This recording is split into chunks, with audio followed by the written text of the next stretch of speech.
Today, we're jumping into a question that's thousands of years old, but wow, does it feel like it was written for our lives right now.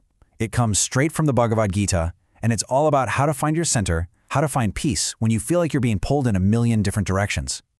And this is really the heart of it, isn't it? When life just feels like a battlefield, full of impossible demands and choices, what's the right move? Do you step up? Do you fight the battle, do your duty, or do you just walk away from all the chaos and look for peace somewhere else? This was the exact spot the warrior Arjuna found himself in. So let's picture this. Arjuna is standing on an actual battlefield. He's about to go to war against his own family, his own teachers, and he is completely torn. He's stuck between two totally different paths that are supposed to lead to the same thing, inner peace. And here's his plea to his guide, Krishna. You can just feel the confusion, right?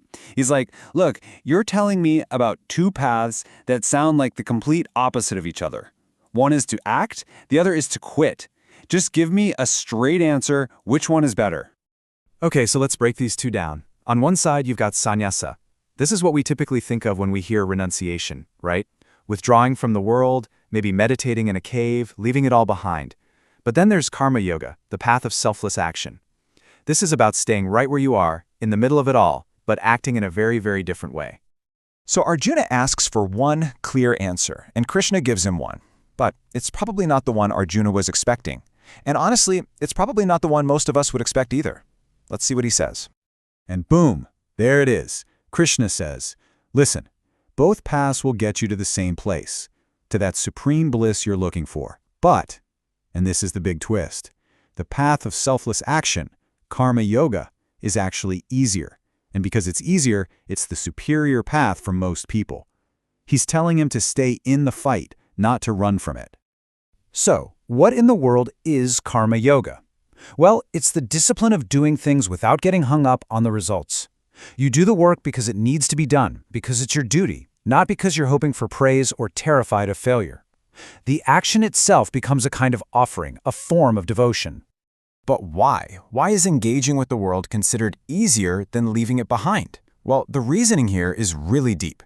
Krishna explains that you can't just drop your duties and run away from your desires and expect to suddenly find peace. True renunciation, the kind that lasts, is an internal job. And the best way to get there is by purifying your mind through selfless action.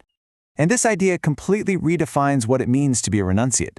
See, it's not about what you're doing on the outside, it's about who you are on the inside.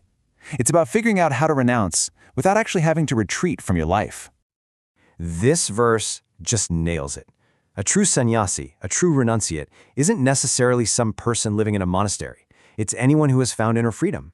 It's the person who isn't being constantly pushed and pulled by their likes and dislikes, their cravings and their fears. They're steady, they're balanced, they're free from that whole roller coaster of pleasure and pain. And let's be honest, that's so hard to do because our whole lives are built around these first three things: trying to be secure, trying to find pleasure, and trying to do our duty. As long as we're still attached to any of that, even a little bit, trying to just jump straight to total liberation is a real struggle. You simply can't renounce what you still secretly want. So how do you pull it off? How do you live in the world, do all the things you have to do, but not get tangled up and stained by it all? Well, the Gita gives us this absolutely beautiful and famous analogy for how this works.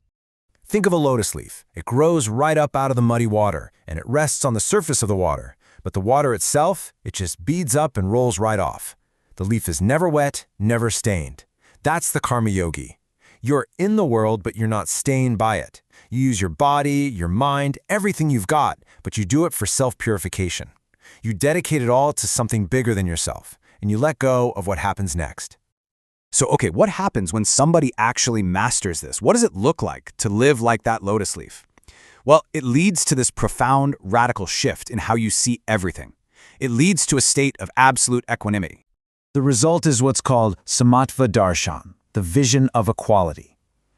A person who's done this work, who has purified their mind through karma yoga, they start to see the same divine spark, the same essential self in absolutely everyone and everything, no exceptions. And the examples the text gives are meant to be provocative. It says the wise person sees with the exact same vision a highly respected scholar, a cow, an elephant, a dog, and even someone considered an outcast. This vision just shatters all our usual categories and social hierarchies.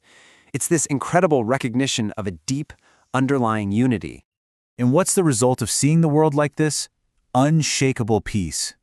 I mean, think about it. If you see the same divine self everywhere, you're just not thrown around by life's ups and downs anymore.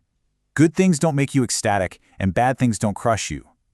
The number of things that can truly disturb your inner peace becomes 0. But hold on, if your happiness doesn't come from good things happening on the outside, then where does it come from? This last part gets to the heart of it all, the ultimate source of a yogi's joy. The source is inside. Simple as that. The yogi finds joy within. Their happiness, their light, it all comes from their own inner self. It's a kind of joy that doesn't depend on getting that promotion, or a compliment, or even a sunny day.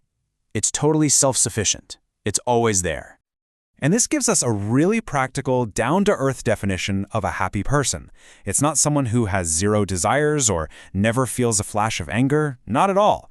It's someone who, when those urges arise, can withstand them. They have the inner strength to feel that pull without being dragged around by it. That mastery, that's real freedom.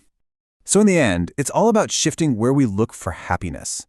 You know, the happiness we get from external stuff, things, people, achievements, it's always temporary, it's always dependent on something outside of us. It comes and it goes. But the happiness we uncover within, that's permanent, that's self-sufficient. And Karma Yoga is the path that helps us make that fundamental shift. So, we end with this question. To bring all of this profound philosophy right down into your life right now, forget about trying to master the whole thing at once. Just think, what is one small action, washing the dishes, sending an email, helping a coworker, that you can do today just for the sake of doing it, without getting tied up in knots about the outcome? Because that's the first step.